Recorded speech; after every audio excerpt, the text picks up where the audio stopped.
The rain had been falling over Eureka, California, since early afternoon, soaking the streets in a steady, relentless drizzle that blurred the line between sky and earth.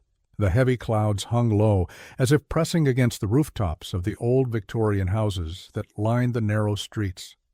On nights like this, the town seemed even smaller, tucked beneath the towering silhouettes of ancient sequoias that loomed at the edge of every road, their dark shapes lost in the mist. A faint hum of streetlights vibrated in the damp air, casting soft halos onto the slick pavement. The glow from the storefronts along F Street flickered occasionally, reflecting on the wet asphalt like broken strands of. The few pedestrians who remained outside hurried along, heads down beneath umbrellas, their footsteps splashing softly in shallow puddles. Even the gulls that usually haunted Humboldt Bay had gone quiet, their cries lost somewhere in the fog that rolled in steadily from the coastline.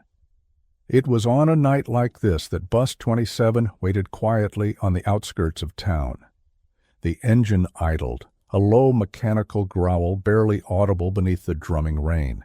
Inside, the fluorescent lights buzzed faintly, illuminating the faces of 42 high school students gathered for their first big trip out of Humboldt County. The St. Bernadette High School choir had been preparing for months for the regional competition in Redding, and tonight was finally their chance to perform.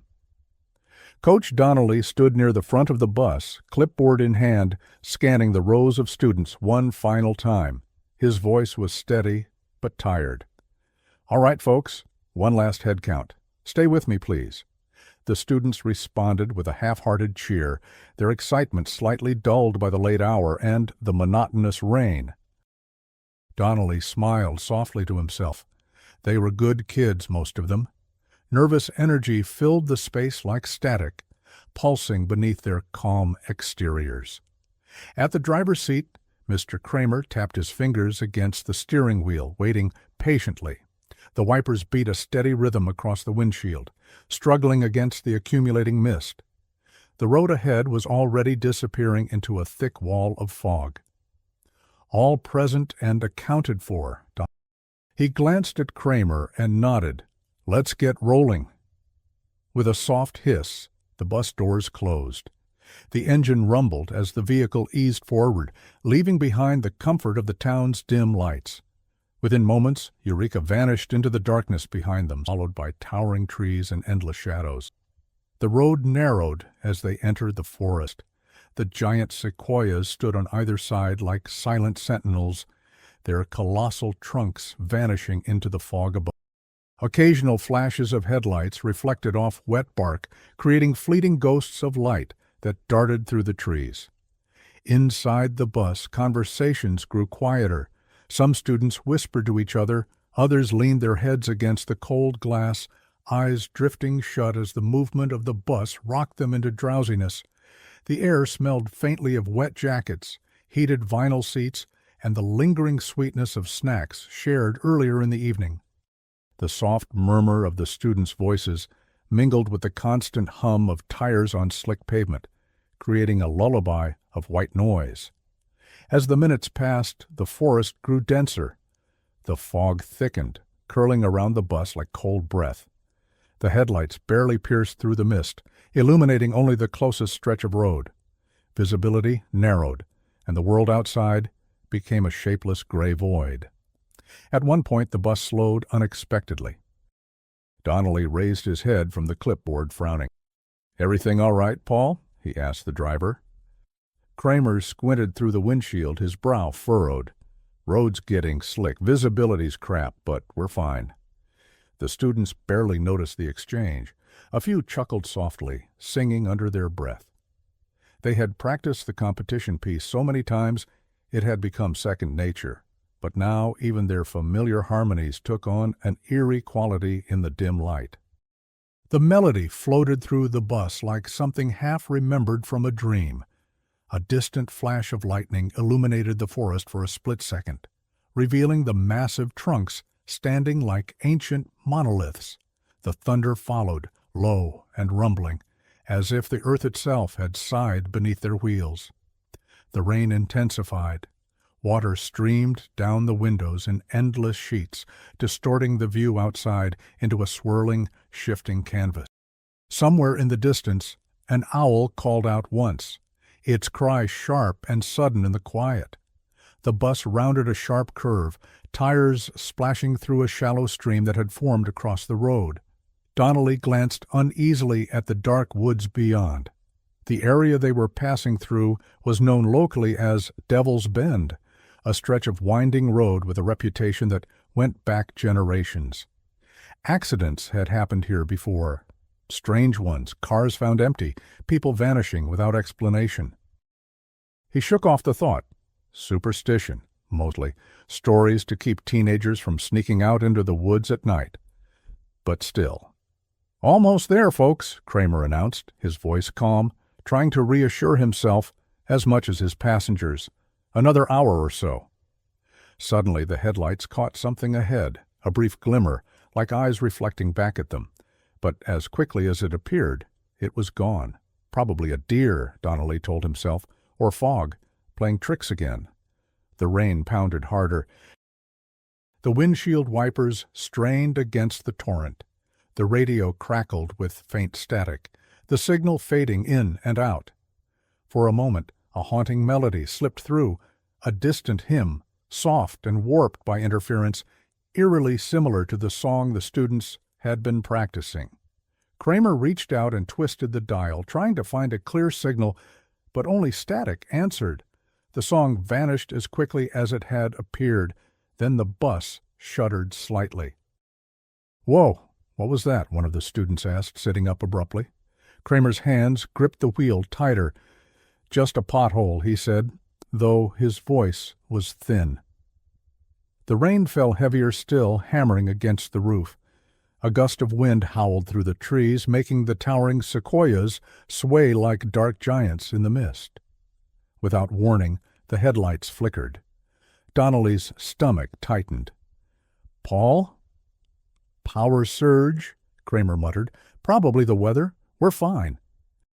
The lights steadied again, but the feeling of unease remained. The bus pressed on, its tires hissing across the wet asphalt.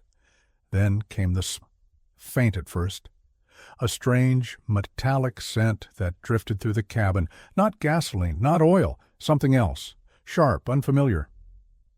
Several students wrinkled their noses. "Do you smell that?" someone whispered. Before Donnelly could respond, the bus jolted again, harder this time. A sharp thud reverberated through the chassis, followed by a strange grinding noise beneath their feet. "Paul, pull over," Donnelly barked. "I'm trying." Kramer's knuckles were white against the wheel. The fog outside seemed to thicken instantly, pressing against the bus from all sides. The world vanished into white. The engine sputtered, lights flickered again, and then everything went black. The only sound left was the relentless rain hammering against the roof and the rising, terrified whispers of 42 teenagers swallowed whole by the night. 18 years later, the rain still fell in Eureka.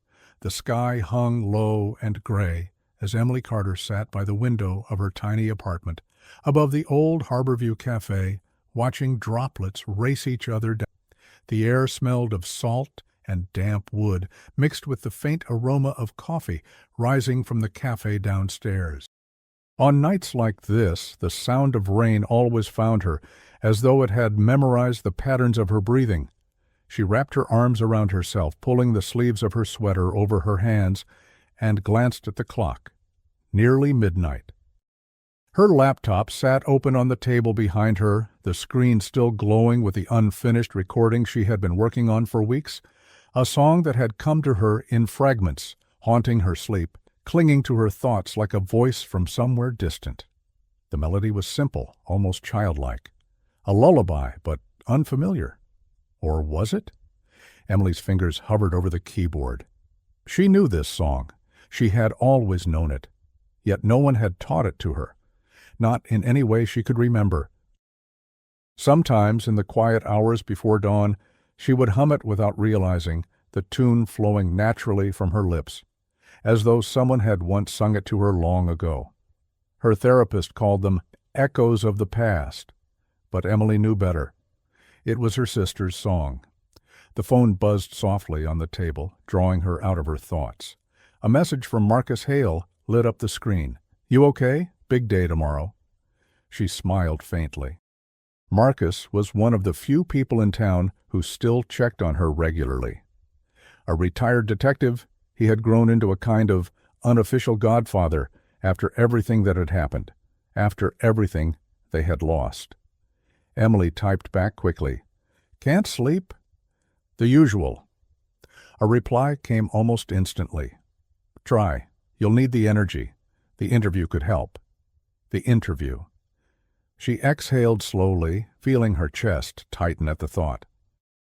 After years of silence, after therapists and medications and late-night panic attacks, she had finally agreed to speak publicly about the choir's disappearance, about her sister, about that night. Because Emily Carter was the girl who didn't get on the bus. She was 10 years old when the St. Bernadette choir vanished, too sick to travel. "Fever, nausea," her mother said. "Stay home. Rest." She remembered crying when her sister Olivia boarded the bus without her, promising to bring back a souvenir.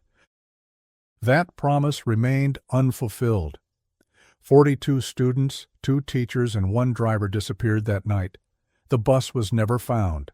No bodies, no wreckage, no evidence, just gone. Her mother Margaret rarely spoke of it. The town avoided it altogether, as though silence could erase it, as though they had collectively agreed not to scratch at the scar. But the scar remained. Emily rubbed her temples and glanced again at the laptop. The screensaver danced lazily across the screen, showing a slideshow of old family photos, Olivia and Emily on the beach, building sandcastles. Their father, now long gone, holding both girls on his shoulders. Their mother, young and smiling, a rare sight now. Then came the last photo, the choir group, taken the morning of the trip, everyone smiling beneath the school banner. Olivia stood near the center, one hand raised in a shy wave, her hair pulled back into a neat ponytail. Emily stared at the photo longer than usual. The room seemed colder suddenly. A draft slipped through the window frame, brushing against the back of her neck like unseen fingers. She shivered and pulled the blanket tighter. Downstairs, the soft hum of the cafe's old jukebox drifted up through the floorboards, playing some forgotten 90s tune that only made the night feel heavier. The rain, the music, the photos, it all wove together into that strange space where past and present folded into each other. Her mind wandered back, as it often did, to the morning after the buffed, to the police cars, the flashing lights, the reporters swarming her front yard, to her mother's face, white as paper, eyes hollow, to the strange way neighbors spoke in hushed tones as though death itself had settled over their quiet town. No one ever explained how an entire bus could vanish without a trace. Whispers of cults, kidnappings, secret government experiments had all floated around the town like urban myths. Some said the forest took them. Others claimed sightings of strange lights. The investigation dried up like rain evaporating from hot, and for 18 years Emily had lived in the echo of that until the song began. At first it was only in dreams, Olivia's voice, faint and distant, singing the melody like a lullaby from beyond the veil. Then, slowly, the tune began to seep into Emily's waking hours. She couldn't escape it, couldn't silence it. And when she finally sang it aloud, almost involuntarily during an open mic night 2 months ago, something happened. The video went viral. Someone had recorded it, posted it online. Within days, millions had seen it. The Missing Choir Song, they called it. The melody struck a strange chord with people. Some said it was hauntingly beautiful. Others found it unsettling. A few conspiracy forums speculated wildly about its origin. But one message stood out. A private email from a username she didn't recognize. "I know where the bus is." Emily had stared at that message for hours, unsure whether it was a cruel joke or the thread she had been waiting for all her life. She forwarded it to Marcus, who urged caution but couldn't hide his curiosity. That message had led to tomorrow's interview, a public plea for more information, hosted by a national true crime podcast that specialized in unsolved cases. For the first time, Emily would speak about Olivia, about the song, about everything. She glanced at the clock again. 12:43 a.m. Her phone buzzed once more, but this time no message appeared. Just a silent vibration like a phantom pulse. She frowned, picking it up to check the screen. Nothing. No missed calls, no texts. Only the reflection of her own anxious eyes staring back. A soft knock startled her. The sound came from the front door. Her heart skipped. Too late for visitors. She stood slowly, her bare feet silent against the old wooden floor. The knocking came again, 3 soft, deliberate taps. She peeked through the peephole. The hallway was empty. Another knock, closer this time, as if right behind her. Emily spun around, breath shallow. The apartment was empty. Only the rain tapping against the windows. Her phone buzzed again. This time, a new message blinked on the screen. "They're watching. Be careful tomorrow." Emily's stomach twisted. Her fingers trembled as she locked the door, bolting both locks with shaking hands. Her breath fogged in the cold air as she leaned against the doorframe, her pulse hammering in her ears. Outside, the rain continued its steady drumming as though nothing had happened at all. But Emily knew better. The past wasn't finished with her. Not yet. The morning arrived behind a curtain of silver fog that clung to the town like damp cloth. The rain had finally stopped, but the streets of Eureka glistened, slick and quiet, as if reluctant to fully awaken. Emily stood on the front steps of the station house downtown, her breath visible in the cold air. She could feel her heart knocking against her ribcage as the producer from the podcast waved her inside. The station was smaller than she'd imagined for.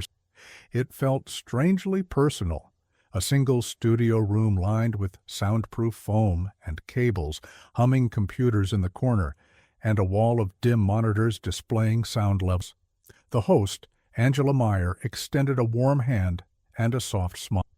But her eyes held that familiar sharpness Emily had come to recognize in journalists who made their living off other people's pain. "Thank you for agreeing to this, Emily," Angela said gently. "I know it's not easy." Emily nodded, her voice catching in her throat before she forced it out. "I just want answers." They mic'd her up, adjusted her chair, and dimmed the lights in the booth to a soft amber glow. The hum of the equipment filled the silence like distant static. Across from her, Angela watched closely, already recording, her voice calm and steady as she introduced the segment. She recounted the infamous story of the vanished choir, St. Bernadette High School, Bus 27, 45 people who were never seen again. Emily listened to her own tragedy, retold like an urban legend. There was something disorienting about hearing it reduced to facts and dates, delivered with clinical detachment. She felt the weight of Olivia's photo in her pocket, a small creased snapshot she held. Olivia smiling with braces, one hand flashing the... Angela shifted seamlessly into the interview. "Emily, you were 10 when the bus disappeared, the only member of the choir who didn't go that night." Emily exhaled slowly. "I was sick, fever. My mom wouldn't let me go." "Do you remember saying goodbye to your sister?" The room seemed to shrink as she nodded. "She promised to bring me something back from Reading. I never saw her again." Angela allowed a respectful pause before moving forward. "And then there's the song. The one you recently sang that captured national attention." Emily's voice trembled slightly. "It started showing up in my dreams a few years ago, like she was singing it to me. I never heard it before. Not that I remember." Angela leaned in slightly. "The lyrics you sang, they don't match any known hymn or choir arrangement, and your therapist suggested you may have fabricated it subconsciously. But you believe otherwise?" Emily hesitated, searching Angela's expression for judgment. She saw none, only calculation. "It feels familiar, like a memory I forgot but never lost. And someone sent me a message after the video went viral. They claim to know where the bus is. Angela's eyebrows lifted with perfectly measured intrigue. You shared this with the police? Yes, Emily, but nothing's come of it. No one knows who sent it. The interview continued for nearly an hour, their voices weaving through old theories, Emily's recurring dreams, and the haunting melody. The control room buzzed with quiet activity behind the glass, but Emily remained fixed on Angela, her stomach tightening with every question. When they finally wrapped, Angela stood and offered another careful smile. You were very brave, Emily. This will reach a lot of people. Emily nodded but didn't trust her voice enough to speak. As the producer helped her remove the mic, Angela added quietly, For what it's worth, I've covered a lot of missing person cases. Yours has always felt different, like something's still out there. Emily managed a small, hollow smile. I hope you're right. Outside, Marcus waited near the curb, his car idling. The retired detective waved her over, opening the passenger door. His presence brought some comfort, like an anchor to reality. You did good, Marcus said softly as she slid into the seat. You told your truth. That's all you can do. She leaned her head back against the cold window as he pulled away from the studio. The town passed in a blur of damp streets and blurred neon signs. For a moment, she closed her eyes, allowing herself to exhale. Then she saw it again, not outside but in her mind. The dream. The same one that had haunted her for years, a narrow road swallowed by fog.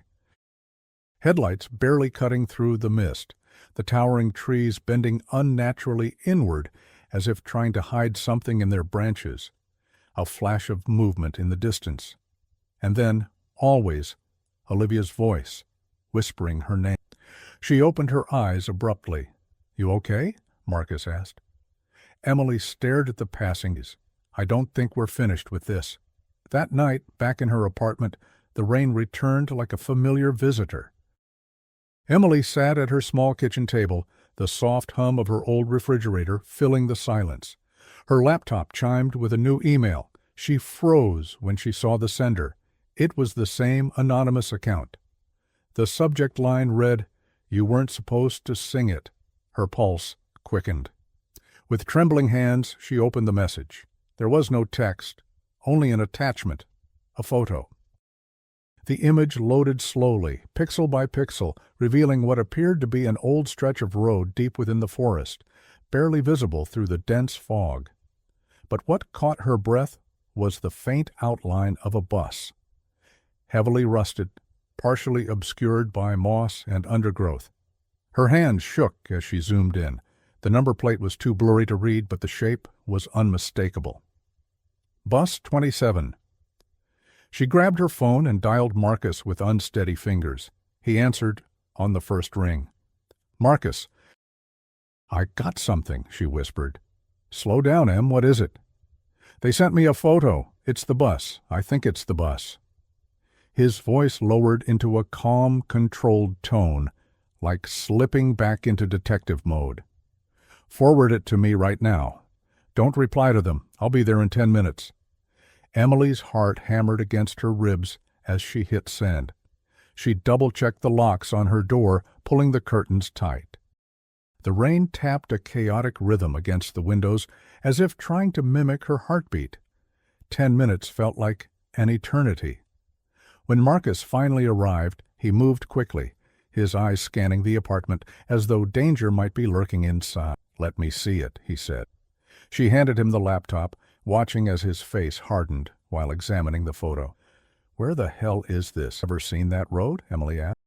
Could be anywhere in Humboldt or Trinity County, but this isn't just some random photo. Someone knows exactly what they're doing. He zoomed in on the image, studying every detail. His voice dropped lower, almost a growl. Look there, behind the trees. Emily squinted, her stomach twisting as her eyes adjusted to what he saw. Barely visible behind the bus was a figure, blurry, shadowed. It stood perfectly still, its outline barely distinguishable from the trees. A person. watching. Her breath caught. "Is that—" Marcus didn't answer. His jaw clenched. "I'm calling in a favor," he said finally. "Stay inside tonight. Double-lock your doors." As he left, Emily felt the cold seep deeper into the room, despite the heater humming in the corner. The photograph still glowed on the screen, taunting her. The bus, the fog, the watcher in the woods. Pieces of the puzzle that had eluded everyone for 18 years were surfacing, one by one, and each piece terrified her more. The wind howled outside, bending the old trees as if whispering secrets only the forest knew. The next morning arrived with the same gray haze that had become so familiar it felt almost deliberate, like the town itself resisted full clarity. Emily sat in the passenger seat of Marcus's SUV, gripping her thermos of coffee tightly as they wound through the back roads of Humboldt County. Neither of them spoke for a while. The silence wasn't uncomfortable, it was necessary. Both were lost in thought, minds spiraling with the photo they couldn't stop analyzing since last night. Marcus finally broke the quiet. "The coordinates came through from the tech guy I know," he said, his voice low. He cross-referenced the image metadata and matched some landmarks. "We're about 15 miles from where that photo was likely taken." Emily nodded, barely able to process it. Her stomach had been a knot since dawn, the weight of what they might find pressed heavily on her chest. She stared out at the towering redwoods, silent sentinels keeping secrets older than any of them. "Do you think it's really the bus?" Marcus's jaw worked as he considered his answer. "We'll know soon enough." The road narrowed until it was little more than a muddy path cutting into the forest. The trees grew denser, their branches tangled like skeletal hands clawing at the sky. As Marcus eased the car to a crawl, Emily could feel the air growing colder despite the heater blasting. Finally, they stopped. "This is as far as we go by car," Marcus said. "We hike from here." Emily climbed out, her boots sinking slightly into the damp earth. The forest was eerily quiet, save for the occasional rustle of wind high above. Marcus handed her a flashlight, even though it was still morning. The canopy above swallowed much of the daylight, casting deep shadows everywhere. "Stay close," he ordered. They moved carefully through the undergrowth, following a faint trail Marcus had traced from the aerial photos. Emily's breath quickened with each step. Her mind flashed through all the stories that had circulated over the years of cult activity, government cover-ups, strange lights. Then, after nearly 40 minutes, they saw it. The rusted frame of Bus 27 emerged like a skeletal carcass from the earth. Vines and moss had claimed it, weaving through broken windows and twisted metal. The paint was faded, barely recognizable. The tires had rotted down to rubber ribbons, sinking into the ground. Emily froze, her throat tightening. Tears burned at the back of her eyes. Marcus stepped forward, flashlight scanning the wreck. "It's real," he whispered. "Jesus, Emily, it's really here." They approached slowly, the only sounds their own footsteps and the creak of metal swaying slightly in the breeze. The bus door was warped open, hanging crookedly on its hinges. Inside, empty seats lined the narrow aisle, many toppled or broken. Decay had eaten away at the upholstery, leaving only rusted springs and cracked plastic. A soft layer of moss blanketed parts of the floor, but there were no remains, no bones, no clothing, nothing. "It's empty," Emily said, her voice small. Marcus's eyes darted around, his instincts kicking in. There should be something, anything. They searched every inch, under seats, behind panels, beneath the driver's station. Nothing. But then Emily's flashlight caught something wedged behind the back row. "Marcus, over here."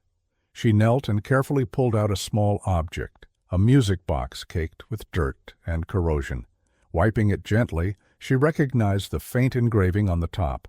Olivia. Her breath caught in her throat. "It's hers," she whispered. "I remember this. She got it on her 9th birthday." Marcus took it carefully, inspecting the mechanism. "Do you mind?" Emily shook her head. He turned the tiny crank slowly, and a few brittle notes emerged, fragmented, off tune. But the melody was unmistakable. It was the song. Emily's eyes welled up, the same melody she had been dreaming, the one that haunted her for years. Marcus's face darkened. Whoever sent that email wanted you to find this. But why now? Before she could respond, a crackling noise echoed from deeper in the woods, branches snapping underfoot. Both froze. Marcus instinctively stepped in front of Emily, drawing the small pistol he always carried. "Hello?" Marcus called out sharply. No answer. The forest remained still, as if holding its breath. They waited several tense moments, but the sound didn't return. Marcus eventually lowered the weapon, though his eyes stayed sharp. "Let's get out of here," he said. As they retraced their steps, Emily's mind raced. She kept glancing over her shoulder, feeling unseen eyes watching from the dense shadows. Every rustle of wind or crack of twig sent adrenaline surging.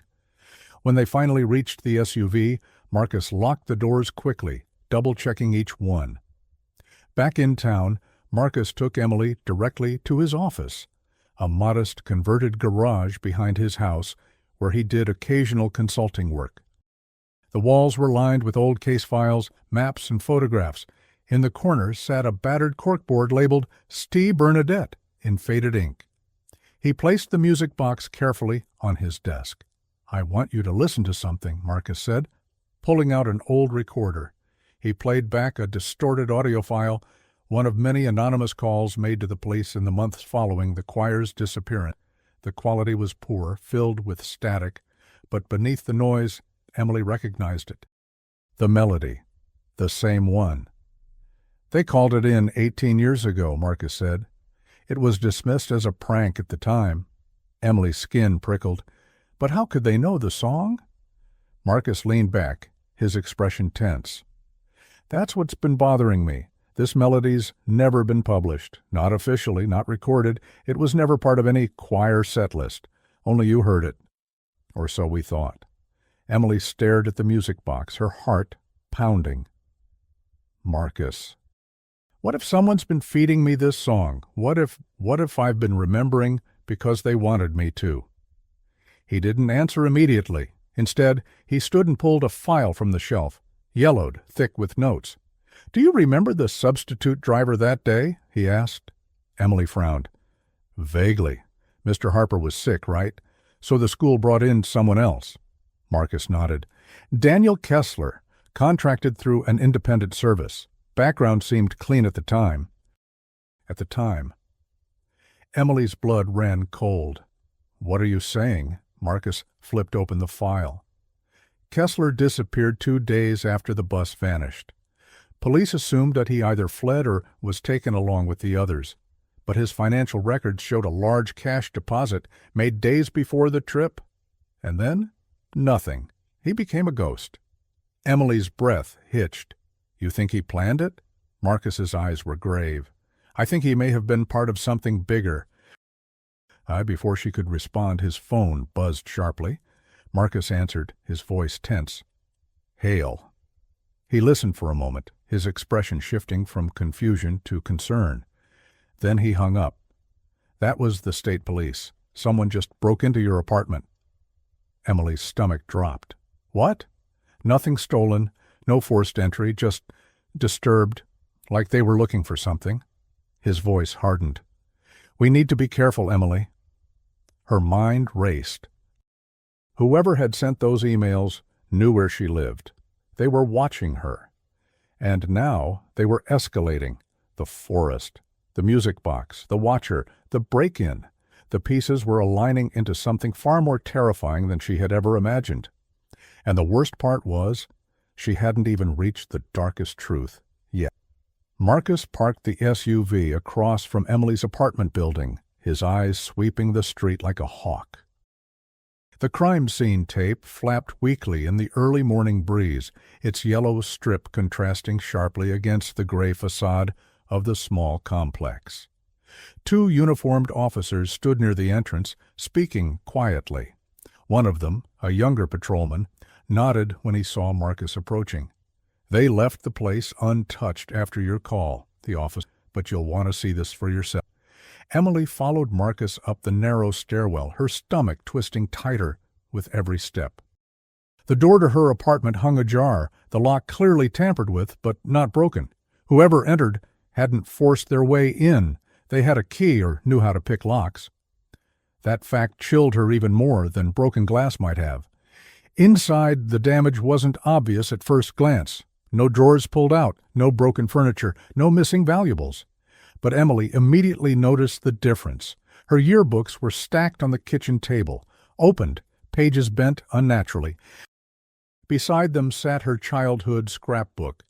Someone had flipped through her most personal memories as if searching for something specific. Jesus, Marcus muttered under his breath. They weren't looking for money. He donned gloves and carefully thumbed through the albums. Emily's eyes darted toward the cull. A single object sat there that hadn't been before. An old cassette tape. No label, no mark. Marcus, she whispered, pointing at it. He glanced at her, then at the tape.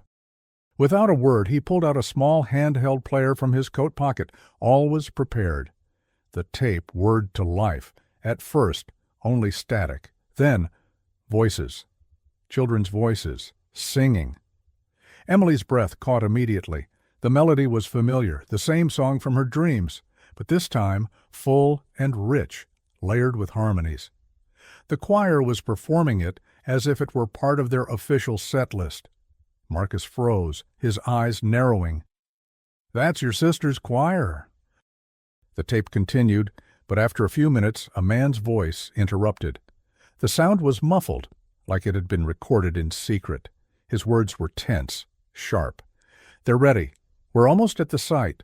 Coordinates confirmed. Tell him the transaction's complete." Emily's pulse pounded. The voice was unfamiliar, but the implication was horrifying. "It was planned," she whispered. "They were taken." Marcus hit pause, his expression darkening further.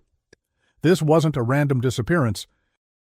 This was an abduction. He rewound and replayed the man's voice, memorizing the inflection.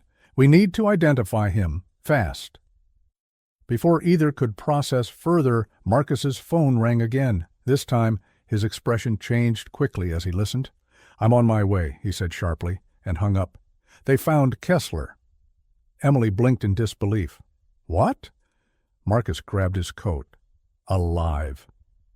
The drive took them an hour outside Eureka to a remote stretch of farmland near the Trinity border. Multiple police vehicles already filled the gravel driveway when they arrived. The farmhouse itself looked abandoned, its windows boarded up and roof sagging under years of neglect. Detective Sarah Nolan, an old colleague of Marcus, met them at the perimeter. "Property was flagged after an anonymous tip last night. We secured it before dawn. He was inside, alone." "Kessler? If it's really him, yeah, alive, barely." They led Emily and Marcus inside, where paramedics were tending to an elderly man seated in a battered recliner. His face was thin, hollow, beard unkempt, eyes sunken deep into his skull. But even in that broken state, Emily recognized him, the substitute driver. "Daniel Kessler." The old man's gaze lifted weakly. His voice was a rasp. "Took you long enough." Marcus approached slowly. "We need answers. Now." Kessler let out a dry, wheezing laugh that turned quickly into a cough. "You want the truth? You sure?" Yeah, Emily's heart pounded. "Where's my sister?" Kessler's eyes flicked toward her. For a moment, something resembling guilt flickered across his face. "I didn't take them," he rasped. "Not my idea." "Then whose idea was it?" Marcus. Kessler's head lolled back against the chair. "They paid me to drive the route, to stop at mile marker 46. After that, they took over." "Who's they?" Marcus asked. Kessler's breathing grew more labored. His voice dropped even lower. "Private group, not government, wealthy clients. Collecting." Emily felt the room spin. "Collecting?" she whispered. "Children," Kessler. "Talented, gifted voices, special DNA markers. Choir wasn't random." His lips trembled. "They were pre-selected. I was just the delivery." Marcus leaned in sharply. Where did you take them? His eyes glazed over. His breathing slowed, then stopped. The paramedics rushed forward, but within seconds, they confirmed what was already clear. Daniel Kessler was dead. They returned to Marcus's office that evening, the weight of the day crushing them both. Emily sat motionless as Marcus pinned new evidence onto the corkboard: Kessler's photo, the tape, the music box. Her mind spun with the horrific implications. "The choir was hand-picked," she whispered. "Even Olivia." Marcus nodded grimly. That school didn't just accept choir members randomly. Someone was screening them. Medical records, perhaps. Genetics. "But for what?" she asked, voice breaking. Before Marcus could answer, his phone buzzed again. Another email. Same anonymous sender. This time it contained no text, only a video file. Marcus hesitated, then opened it. The grainy footage showed a dimly lit underground room. Concrete walls, rows of cots, children, her age back then, sitting quietly in identical uniforms. Guards moved about in the background, and there, in the center frame, Olivia. Emily's hand flew to her mouth as tears streamed down her face. The video timestamp read, June 18, 2006, a full year after they vanished. "They were alive," Emily sobbed, "for at least a year." Marcus rewound and froze the frame on Olivia's face. She looked older, thinner, but alive. "Where is this?" Emily begged. Marcus studied the surroundings. Underground, that means somewhere remote, hidden. He zoomed in on one corner of the frame, a small symbol painted on the wall. 3 interlocking circles. His face paled. "I've seen this before." Emily wiped her tears, desperate. "Where?" Marcus exhaled heavily. There was a series of off-the-books investigations into private biotech labs in Northern California during the mid-2000s. Experimental gene therapies. Some shut down quietly, others disappeared entirely. That symbol showed up in those files. He stared into Emily's wide, terrified eyes. "Emily, I don't think this was just about kidnapping. I think they were conducting experiments." The full horror washed over her. This wasn't random. It was systematic, planned, scientific, and her sister and the others had been test subjects. The days following Kessler's death blurred into a sleepless, painful fog for Emily. She barely ate, barely slept. The video haunted her endlessly. Olivia's hollow face, sitting quietly in that concrete cell. The reality was worse than any of the nightmares she had endured for nearly 2 decades. Marcus worked around the clock. Every contact, every database, every thread he could pull on the biotech leads. The symbol of the 3 interlocking circles became their weapon. He pulled old court records, leaked reports, even blacked out government memos. Late one evening, Marcus called her urgently to his office. "I found something." Emily rushed in, her heart racing. "Hidden under a defunct shell company," he began, pointing at the wall, covered in documents and photos. "An underground facility called Stellan Ridge, built under the guise of environmental research, but records suggest something much darker." He tapped on a blurry overhead satellite image. "Location?" Emily hinted. "Remote valley, 2 hours north. No active permits. Completely off-grid since 2008. Emily's voice trembled. "Do you think—" Marcus met her. "If any trace remains, it'll—" That same night, against Marcus's better judgment, they loaded up his vehicle and drove north under cover of darkness. Marcus carried weapons. Emily carried Olivia's music box, clutched in her hands like a talisman. The narrow mountain road eventually ended at a rusted steel gate. Beyond it, forest swallowing what appeared to be an old service road.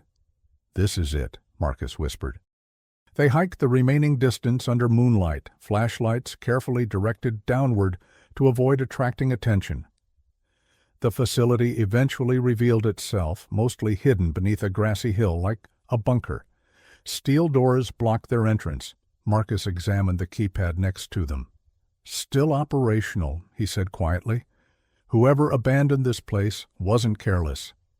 He reached into his bag and produced a small hacking device, one of his many former federal tools. After several tense minutes of beeps and blinking lights, the door released with a soft hiss. They stepped inside. The stale air smelled of mold and chemicals long since dried. The long corridor ahead was lined with rooms on both sides, some filled with old lab equipment, others with steel bunk beds, rusted and broken. Emily's breath quickened. As they ventured deeper, they came upon a large central chamber. Worn labels still hung from the walls. Genetic auditory response, phase 3 trials. The words made Emily sick. Marcus scanned the room, finding a control panel with an old terminal still partially functional. He powered it up, the screen flickering to life. They scrolled through log. Subject 14, Olivia Brennan, Emily read aloud. Her sister's name was everywhere. Auditory induction, memory manipulation, synchronized vocal harmonics. Emily collapsed into a chair, covering her mouth. They used her. They used all of them, she sobbed. They turned them into experiments. Marcus's face darkened. They weren't just studying voices. They were trying to manipulate neurological development using sound frequencies. The choir wasn't random, it was the experiment. Emily's eyes were wild with grief. But why? Who would do this? Marcus shook his head. Private clients, wealthy backers, military contracts, experimental biotech with applications far beyond medicine. Suddenly, a sharp noise echoed from deeper inside the facility, metal scraping like a door shutting. They froze. Marcus drew his gun, motioning for Emily to stay back. They advanced slowly toward the sound. In one of the adjacent rooms, they found something that stopped both their hearts. A sealed chamber. Behind a thick glass wall stood rows of storage pods, cryo units. Most were dark and inactive, but one pod still hummed faintly. Inside it, frozen, unchanged from the footage, was Olivia. Emily staggered forward, unable to breathe. Tears poured from her eyes. "Marcus," she gasped. "It's her. She's here." The preservation chamber displayed faint vitals. Life, barely sustained after all these years. Marcus stared, unable to fully process it. They kept her alive. Emily collapsed against the glass, sobbing uncontrollably. "We have to get her out. Please." Marcus rushed to the control panel, trying to decipher the archaic system. "The preservation fluid will need to be flushed carefully. If we do this wrong—" "I don't care," Emily screamed. "We have to try." With steady hands, Marcus initiated the warming sequence. Alarms blinked, machinery hissed. The chamber began its slow awakening cycle. The minutes felt eternal. Finally, the fluid drained. The glass retracted. Olivia's body slumped gently forward, and Marcus caught her, lowering her carefully onto the padded gurney. Her breathing was faint, but real. Emily knelt beside her, clutching her sister's frozen hand. "Liv," she whispered through sobs. For a moment, Olivia's eyelids fluttered. Her lips moved weakly. "Emily?" Her voice was barely a whisper, cracked, fragile, but it was her. Emily collapsed completely, holding her sister's frail body as years of pain, guilt, and hope poured out in uncontrollable waves. Marcus gently placed a blanket over both of them, his own eyes wet. "You did it," he whispered. "You brought her home." But before they could rejoice, the facility lights flickered violently. Another alarm triggered. Motion sensors lit up on the main screen, multiple heat signatures, moving fast, approaching from the south tunnel. Marcus cursed under his breath. "We've been found." Emily looked up, terrified. "Who?" Marcus loaded his weapon. "The people who kept this secret for 18 years. He handed her a second firearm. "Stay behind me, no matter what happens." The footsteps grew louder, boots striking concrete with military precision. Marcus quickly scanned the chamber for exits, but there was only one way out, the same path where the armed men were advancing. He took a deep breath. "We have to move, Now. Emily held Olivia tightly. "She's too weak to run, Mark Gurney. Put her here." They carefully placed Olivia on the gurney, Marcus securing the emergency wheels. "Stay low. Don't stop unless I tell you." The first shots echoed down the tunnel. Sparks flew as bullets ricocheted off old steel beams. Marcus fired back, expertly taking cover while pushing the gurney ahead. The labyrinthine corridors became their only hope.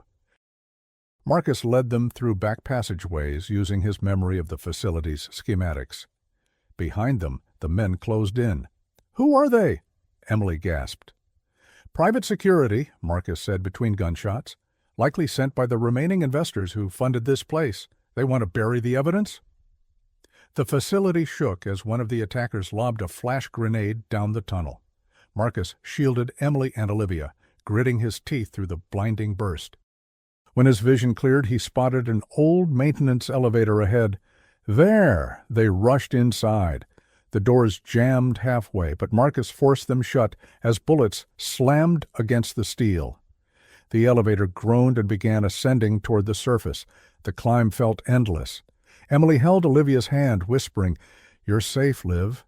You're safe." Olivia's eyes fluttered open again, her voice hoarse. "Emily?" Tears streamed down Emily's cheeks. "Yes, sweet girl, I never stopped looking." Olivia's cracked lips trembled. "I knew you'd come." The elevator shuddered one final time before reaching ground level, opening to the cool night air. But they weren't free yet. 3 black SUVs approached from the tree line, headlights blinding them. Marcus raised his weapon again, ready for the final standoff. But then another set of vehicles barreled in from the opposite direction. Police cruisers, FBI SUVs, screeching to a halt. Floodlights illuminated the woods as federal agents poured out, shouting commands. "Drop your weapons! On the ground!" The private security team hesitated for only a moment before they were overwhelmed. In seconds, the armed men were disarmed, and Marcus exhaled deeply, lowering his weapon.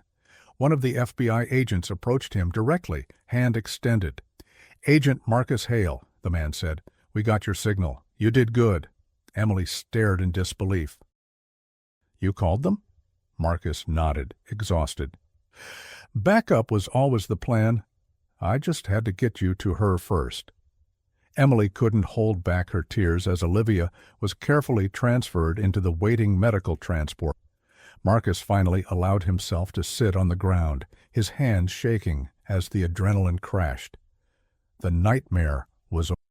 2 weeks later, the media storm erupted. Stellan Ridge, human experimentation scandal, FBI uncovers missing children ring after 18 years. Victim found alive after nearly 2 decades underground. Across every television station and news feed, images of Olivia circulated alongside Emily's emotional reunion footage. The public was outraged. Congressional hearings were scheduled, lawsuits followed. But for Emily, none of that mattered. She sat quietly beside Olivia's hospital bed, holding her sister's hand. The doctors were cautiously optimistic. Despite the years, Olivia's body had adapted miraculously. Though fragile, she was stable. Olivia's voice, once powerful, was soft now, a ghost of her choir days, but she was alive. The 2 sisters spent hours talking, sharing stories Olivia had missed, birthdays, graduations, life moments stolen by men in hidden bunkers. One rainy evening, as thunder rolled softly outside the hospital window, Olivia finally spoke of her time underground. "They made us sing," she whispered, "every day. The songs triggered something, made us calm, made us obey." Emily squeezed her hand tighter. "They tested different sounds," Olivia continued. "Sometimes, some kids didn't wake up." Tears rolled down Emily's face. "You're safe now, Liv. They can't hurt you anymore." Olivia smiled weakly, tears shimmering in her eyes. "You never stopped looking," Emily whispered back, her voice breaking. "Never." Later that month, Emily returned briefly to the choir hall in Eureka, where it had all begun. She stood alone in the empty room, staring at the old piano. Dust covered most of the benches now. The once vibrant echoes of children's voices long faded. She reached into her bag and pulled out the small music box, the one from her childhood. Gently, she wound it. The familiar melody played softly, its notes floating through the silence. Her tears came again, but this time they carried relief, not just grief. In the stillness, she whispered to no one in particular, "I brought her home." Outside, rain fell quietly over Eureka, washing away years of sorrow.